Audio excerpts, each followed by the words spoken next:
essayer de vous parler de cytogénétique, de séquençage au débit, et un petit peu de bioinformatique. Je vais essayer de faire ça vite. Passer en plein écran.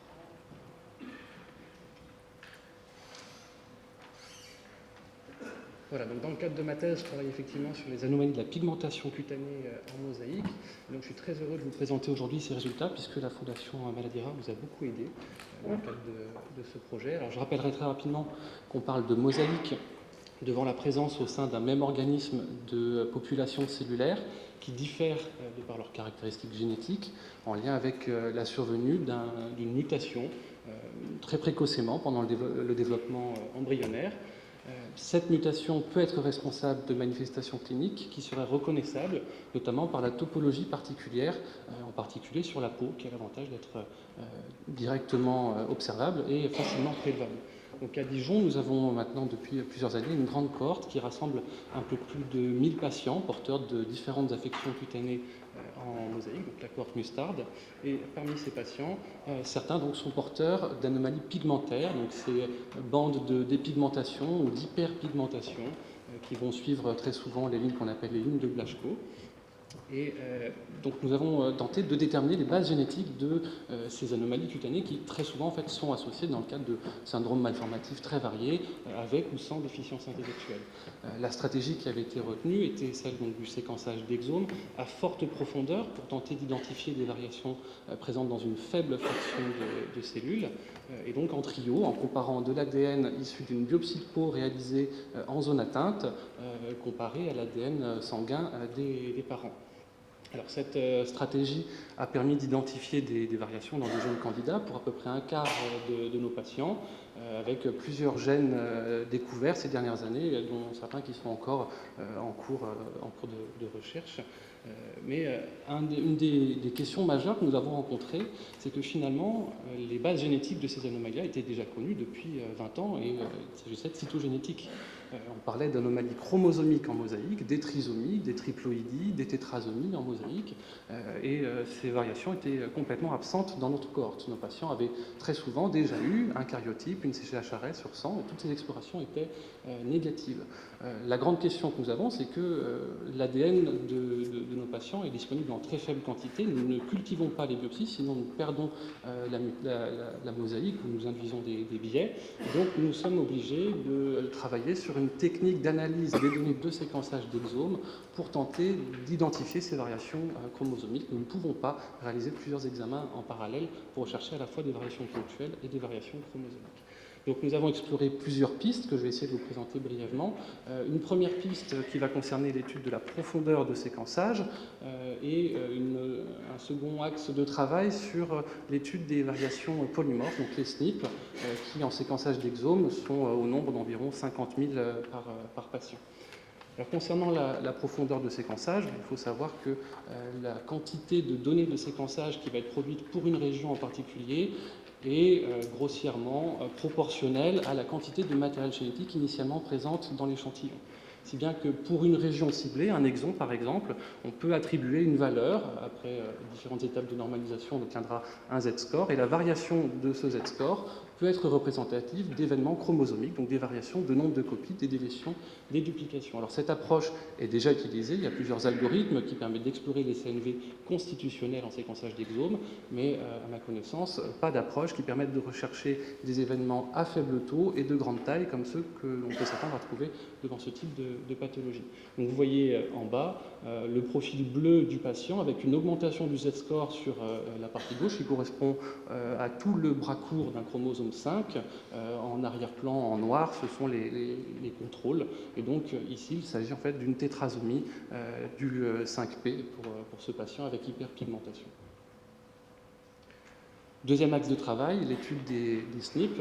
Un premier outil qui va concerner l'étude de la balance allélique. Alors, dans une situation diploïde, un SNP peut être absent, présent de manière hétérozygote, au présent homozygote, si bien qu'on aura, lorsqu'on représente la distribution des balances alléliques pour un chromosome, ici par exemple en haut le chromosome 6 d'un patient, eh bien un pic de SNP hétérozygote, une population hétérozygote, et un pic de SNP homozygote. Ça, c'est en situation à 2 chromosomes. Si on rajoute un 3e chromosome dans l'équation, par exemple dans le cadre d'une trisomie en mosaïque, eh bien on va avoir un effacement du pic de SNP hétérozygote avec peut-être un double pic à 33 et 66% qui rendra compte de cette population à 3 chromosomes. Dernier outil, nous sommes en exome trio, nous pouvons donc étudier la transmission d'un variant du parent vers son enfant. Et si pour chaque SNP présent chez un parent, on pose la question « ce SNP est-il transmis à l'enfant ?», on devrait répondre oui dans 50% des cas. C'est la situation normale. On sait qu'il existe des erreurs en méiose qui vont conduire à transmettre 2 chromosomes de la même paire pour un même parent. Et dans ce cas-là, on répondra oui pour plus de 50% de ces variants. On peut représenter les données de cette manière.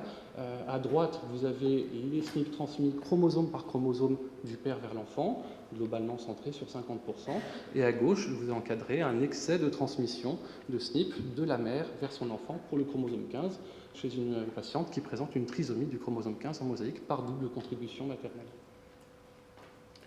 Nous avons appliqué ces différents outils à l'ensemble des 56 patients que nous avions séquencés en exome, et nous avons eu la grande surprise de découvrir des anomalies chromosomiques qui étaient jusqu'à présent passées inaperçues chez un tiers d'entre eux. Alors des anomalies très diverses, 5 trisomies pour les chromosomes 7, 12, le 15 2 fois et le chromosome 16, donc des trisomies à faible taux, on est de l'ordre de 10 à 15% environ en biopsie de peau. 6 tétrasomies, une récurrence pour le 12P, le Pallister-Killian, ça c'était attendu. 2 monosomies partielles du même chromosome, ça c'est très surprenant, on n'explique pas encore. Et 3 triploïdies.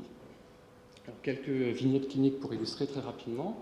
Un patient qui est suivi par l'équipe de Lyon, qui présente une dépigmentation linéaire sur les 4 membres, dans un contexte très malformatif, qui avait eu plusieurs explorations chromosomiques normales, pour lequel nous avons détecté une anomalie de signal du Z-score pour une grande partie du chromosome 13. Vous voyez ici en bleu un Z-score ABC qui correspond à une délétion d'environ 80 mégabases sur le chromosome 13.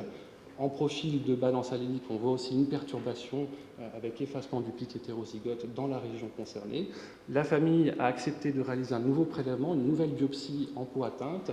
Nous avons pu réaliser une fiche sur apposition de la biopsie fraîche. Et dans 27% des noyaux, nous ne voyons qu'un spot correspondant à cette région-là. Il y a donc bien une délétion du chromosome 13 confinée à la peau, indétectable dans le sang. Une seconde patiente qui est suivie à Nancy et qui présente une hyperpigmentation en volute dans le dos et sur les 4 membres, associée à un syndrome de Pollan, donc avec hypoplasie du membre supérieur droit et hypoplasie du grand pectoral droit. Là aussi des explorations chromosomiques normales. Pour cette patiente, nous avons une perturbation importante du profil de balance allélique. Je vous représente ici le chromosome 11, donc en rouge vous avez la patiente et en gris en arrière-plan ses 2 parents. En fait, cette anomalie existe sur l'ensemble de ces chromosomes, et si on regarde la transmission parentale, on s'aperçoit que le père transmet bien 50% de ces variants, par contre la mère transmet en excès pour quasiment tous les chromosomes. On peut faire l'hypothèse d'une triploïdie en mosaïque. On a vérifié avec une technique de génotypage, on s'aperçoit bien que dans la peau, on a un 3e pic. Il se trouve qu'on a confirmé sur d'autres marqueurs qu'il était d'origine maternelle. Et donc, on peut faire l'hypothèse devant ce type de situation d'un mécanisme qui pourrait être décrit dans ce modèle récent avec persistance dans le zygote d'un matériel génomique haploïde maternel excédentaire et puis qui persiste au fil des divisions cellulaires avec une lignée minoritaire triploïde. Donc ce serait une mixoploïdie détectable en séquençage d'exome. Donc cette approche nous a permis d'améliorer grandement notre rendement diagnostique pour un coût de production de données qui est nul. Ça n'est que de la réexploitation de données d'exome déjà existantes, sans nouveau prélèvement invasif pour les patients. On fait l'hypothèse que cette approche est généralisable au séquençage de génome, avec quelques adaptations, et également à d'autres thématiques. On a commencé à appliquer cette méthode pour les situations de déficience intellectuelle, et on a pu rattraper quelques trisomies en mosaïque ou des dysomies uniparentales, par exemple. Donc, en conclusion, nous avons tenté, avec cette approche, d'établir la preuve de concept que le séquençage allélique, qu'il s'agisse d'exome ou de génome, peut permettre, en une seule technique, en un seul prélèvement, de détecter à la fois des variations ponctuelles, nucléotidiques et chromosomiques, qu'il s'agisse des variations constitutionnelles ou en mosaïque. Je remercie la très nombreuse équipe qui m'a accompagné dans ce projet et qui a pu rendre ce travail possible, et la Fondation Maladies Rares qui nous a beaucoup aidés. Je vous remercie pour votre attention.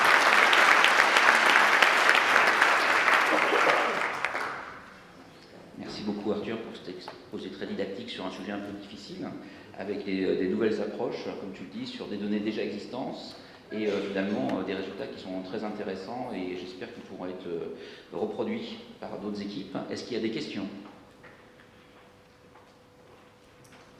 Alors, je vais commencer. Alors, j'en aurai plusieurs, mais c'est vrai que les délétions pratiquement de tout le chromosome 13, 80 mégabases en mosaïque, c'est pas spécialement décrit. Les trisomies en mosaïque sont beaucoup plus décrites que les monosomies. Est-ce que tu aurais peut-être une explication? Est-ce que vraiment vous ne savez pas les détecter avant et c'est plus fréquent qu'on le croit? Est-ce que tu as des idées, des hypothèses pour conserver une monosomie? Alors, très clairement, je pense qu'elles peuvent exister et on a pu effectivement passer à côté, puisque là, les 2 patients que nous avons dans la cohorte et qui ont une délétion du chromosome 13 sont des patients qui sont très malformatifs, qui ont été étudiés de manière extensive avec différentes techniques, et à chaque fois, les différentes explorations réalisées sur 100 sont toutes normales. Donc là, la question est celle du tissu à étudier. On arrive aujourd'hui facilement à étudier l'ADN de biopsie de peau, mais il faut quand même aller jusqu'à la biopsie et savoir où biopsier. Donc peut-être que la fréquence de ces variations est sous-estimée. Par contre, je n'explique pas la récurrence de la même anomalie avec quasiment le même point de cassure à quelques mégas près sur ce chromosome. Effectivement, ça c'est une chose qui n'est pas décrite. D'accord. Oui, il y a une question d'Amélie. Oui, Arthur, est-ce que tu sais si dans la population générale, il y a ce type d'études qui ont été faites donc sur des cohortes non atteintes pour voir quels sont ces réarrangements en mosaïque, quelle est la fréquence, ce qu'on peut trouver? Alors sur cohorte non atteinte, je ne sais pas. Nous, on s'est posé la question, est-ce que ce n'est pas la biopsie de peau qui entraîne un biais avec des anomalies chromosomiques qui finalement n'existent pas chez le patient. Donc on a comparé avec d'autres exomes réalisés dans d'autres thématiques et on n'a pas trouvé, donc sur biopsie de peau, des patients avec hypertrophie par exemple, on n'a pas du tout retrouvé le même rendement. Donc très probablement que les anomalies pigmentaires sont associées aux anomalies chromosomiques. Maintenant, si on regarde en population générale, je sais qu'il y a des travaux qui sont en cours, qui ne sont pas publiés. À l'IMEC, je sais qu'il y a un travail, par exemple, sur les dysomies qui est réalisé, qui pourrait permettre de retrouver les mixoploïdies comme celles que nous avons pu identifier. On trouve ce type d'événement de manière exceptionnelle. Là, on est de l'ordre de 1 sur 1000 à peu près, à ma connaissance en tout cas, chez des patients avec des phénotypes très modérés, voire pas de phénotype du tout, donc probablement lié au taux variable de mosaïque d'un tissu à l'autre. Dans le ordre d'idée pour la relation génotype-phénotype, la patiente de Nancy avec le centre de Pologne, pour moi, il n'y a pas de lien entre la triploïdie et le centre de Pologne, ou est-ce que toi, tu fais un lien? Je ne sais pas répondre à cette question. J'ai une autre patiente avec syndrome de Pologne qui a une autre anomalie chromosomique en mosaïque, mais c'est un syndrome de Turner. Je n'ai pas retrouvé d'association entre le Turner et le Pologne. Je ne sais pas, je pense que ça aurait déjà été décrit. Donc, il a toujours été dit que le Pologne pouvait être lié à une mosaïque. On trouve une mosaïque. Est-ce que c'est ça? Je ne sais pas. Oui, une dernière question. Au milieu de la salle.